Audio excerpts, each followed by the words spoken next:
Imagine putting 38 randomly selected people in a room, handing them roughly $400,000 of public money, and just telling them they have to agree on exactly how to spend it. Yeah, usually that is a complete recipe for a screaming match. Right. I mean, it becomes this zero-sum game of neighborhood politics where, just the loudest voices win. Absolutely. But in 2025, a city in Switzerland did exactly this.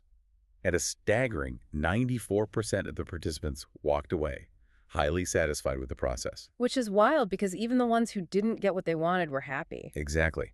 The mechanism they used to achieve that kind of consensus, it really challenges almost everything we assume about how humans handle shared resources. It really does. So welcome to this deep dive. Today, we are exploring a really fascinating 2026 CHI research paper.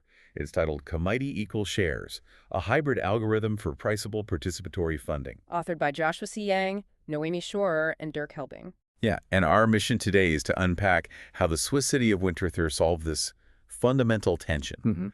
That clash between our selfish desires and the values of our community. Right. They essentially turned what could be a cold, black box algorithm into a deeply human, transparent process. So to really appreciate the solution, I think we first have to look at the structural failure of standard participatory budgeting. Yeah, if you follow civic tech, you already know the baseline greedy aggregation playbook. The standard voting we all know. Exactly. People cast their votes, the system tallies them up, and then it just funds the most popular projects from the top of the list down right until the treasury's empty. And we see this everywhere. I mean, it seems democratic on the surface, but the math basically guarantees that minority needs just get buried. They absolutely do. If a small demographic desperately needs, like, a low-cost intervention, they simply do not have the sheer voting numbers to compete with those broad appeal projects. Right, so you end up with this massive concentration of capital on a few expensive, lowest common denominator favorites. Which leaves a lot of people frustrated. And we also know the traditional alternative, right? Citizen assemblies. Yeah, citizen assemblies. Those emphasize really deep, thoughtful deliberation.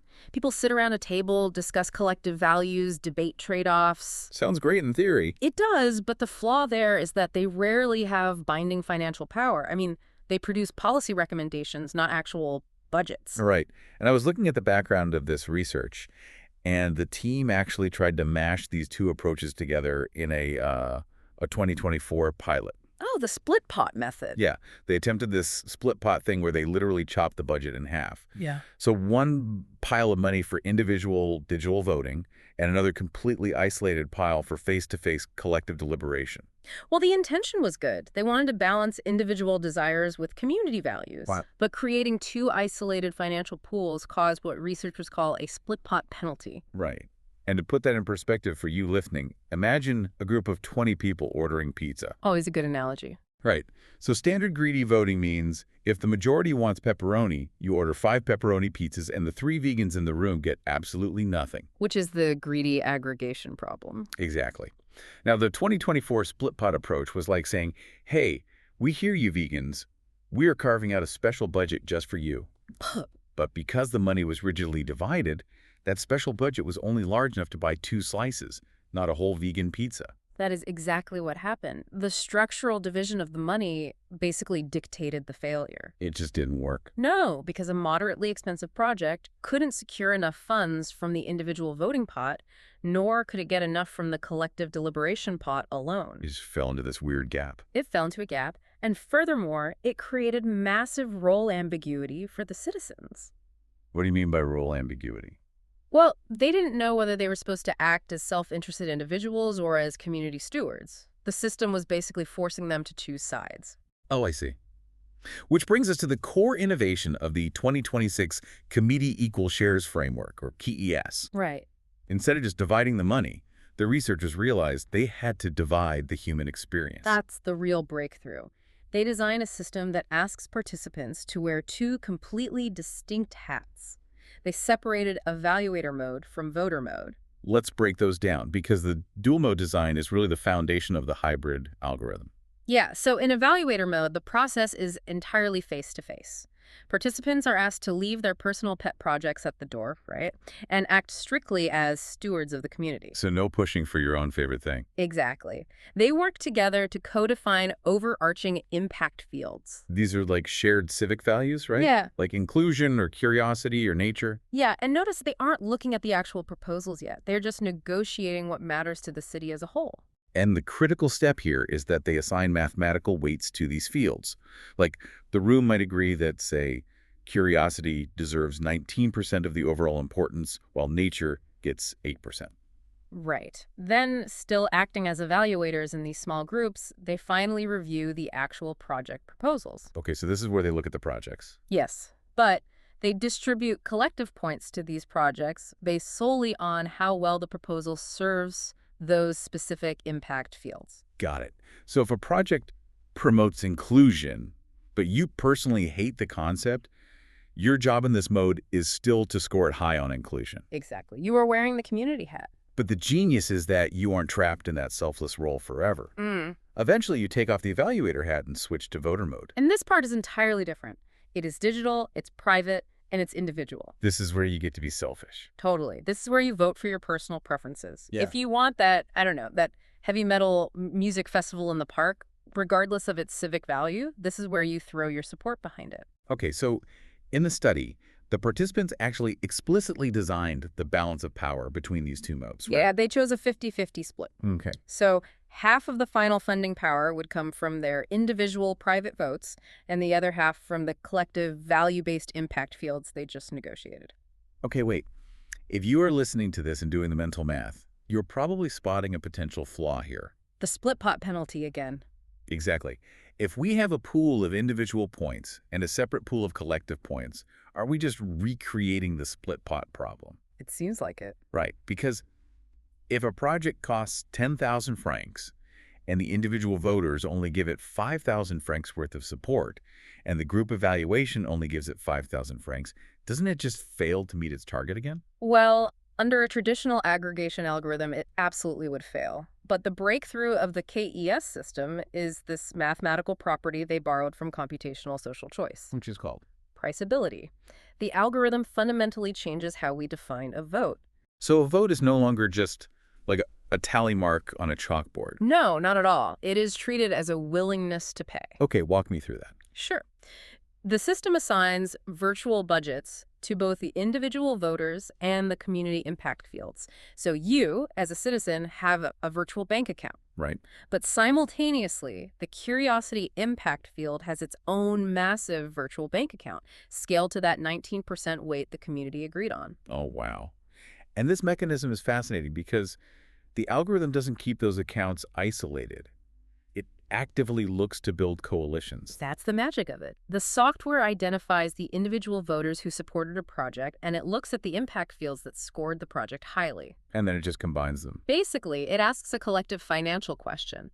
If we deduct the cost proportionally from all of your virtual budgets, can this coalition afford the price tag? Oh, I see. So if the combined funds cover the exact cost, the project is funded. Yes, and the virtual money is deducted from those specific backers.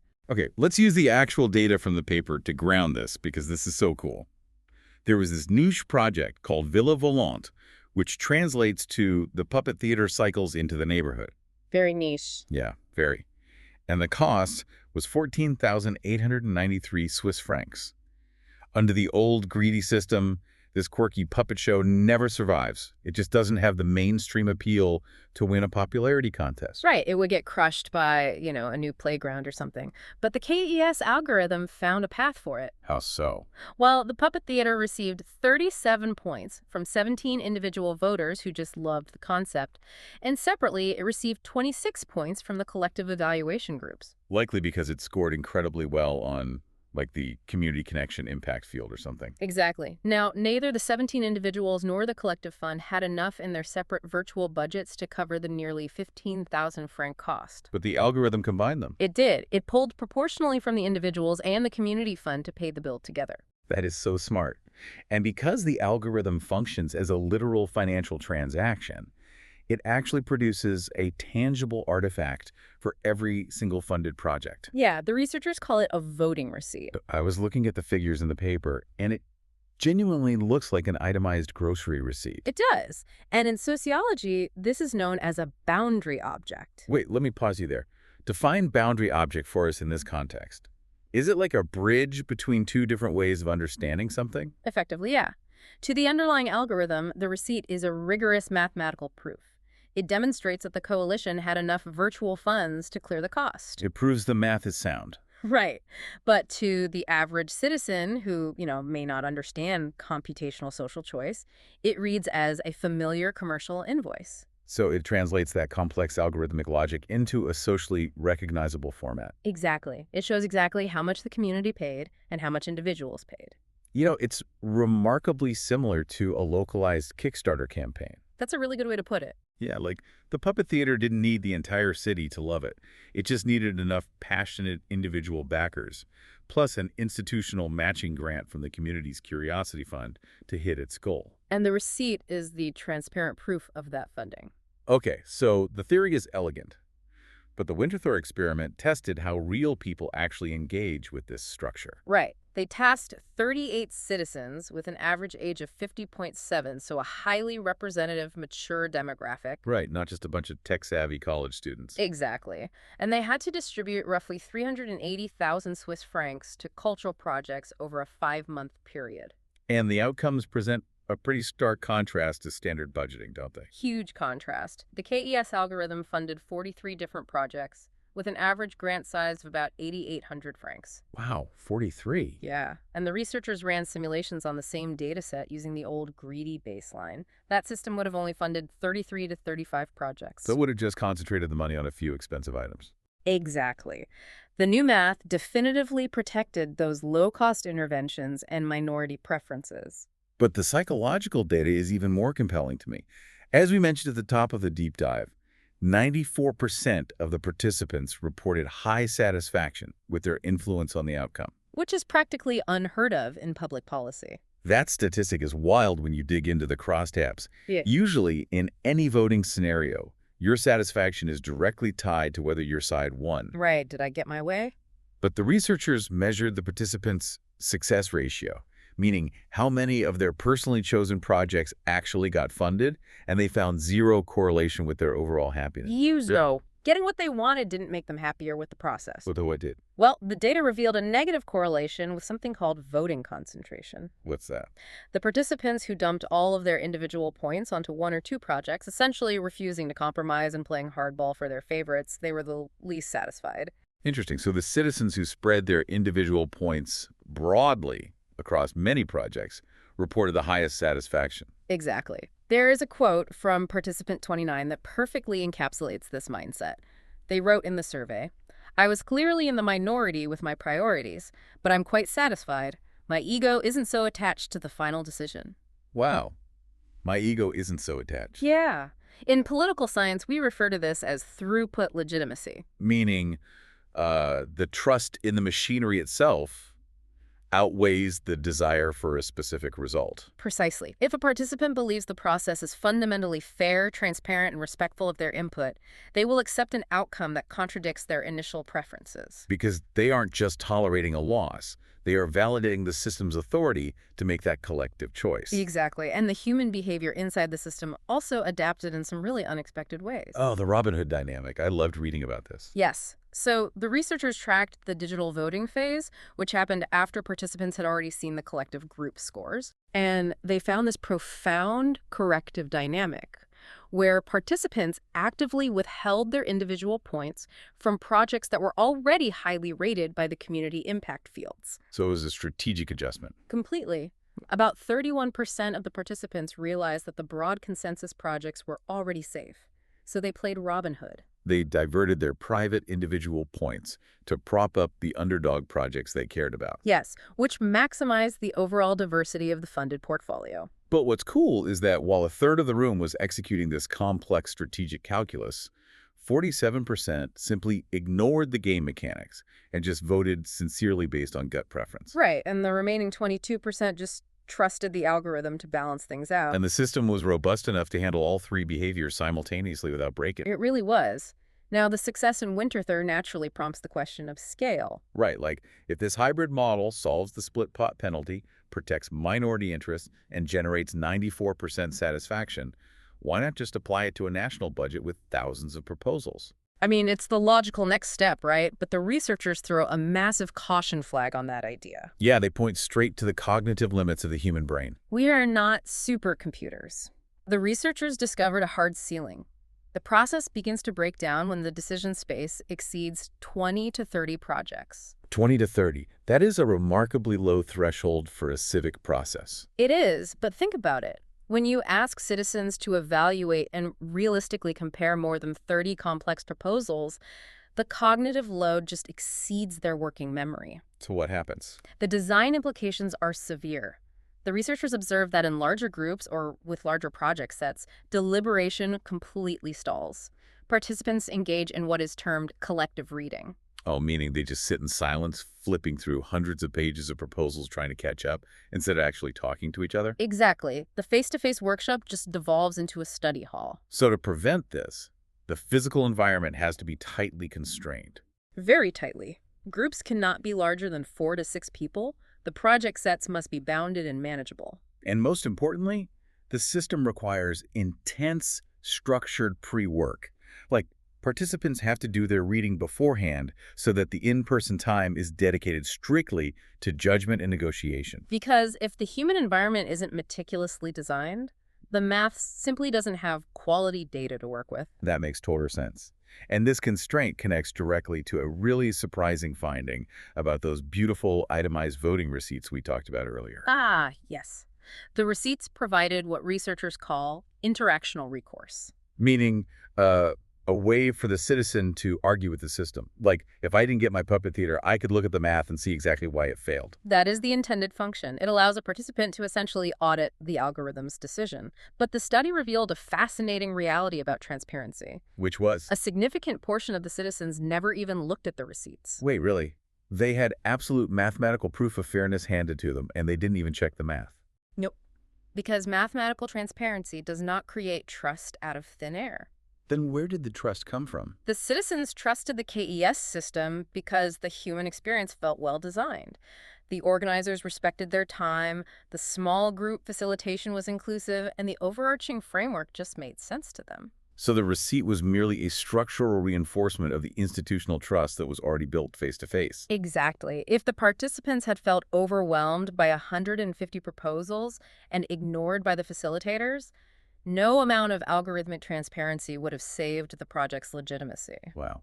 So synthesizing everything we've explored from this CHI paper, we really see a complete paradigm shift here. We do. We started with the inherent flaws of greedy voting, where the loudest, most mainstream ideas just dominate the capital. Right. But by shifting to a priceable hybrid system, this committee equal shares algorithm, Winterthur, successfully balanced our dual nature. It respects the fact that we are, simultaneously self-interested individuals with personal tastes and civic-minded community members who care about overarching values. Right. And by turning votes into virtual budgets and allowing individual and community funds to build coalitions, the math actively rewards collaboration over competition. It's a brilliant way to structure it. It really proves that the chaos of group decision-making isn't just human nature. It is often just a symptom of bad financial architecture. That is a great takeaway. And that leads to a thought I want to leave you with today. We have been examining this through the lens of a municipal cultural budget. But consider the implications for your own environment.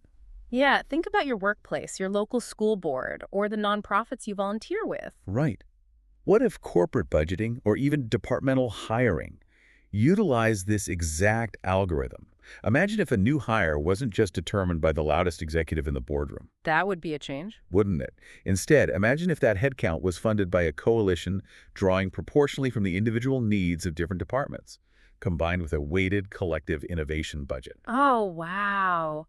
How might that fundamentally rewrite the internal politics of your office? Exactly. If every strategic decision came with a boundary object, a receipt, showing exactly which shared values and which individual stakeholders paid for it, it might just dismantle the traditional tug-of-war forever. It would undoubtedly shift the currency of influence from sheer volume to tangible value. Absolutely.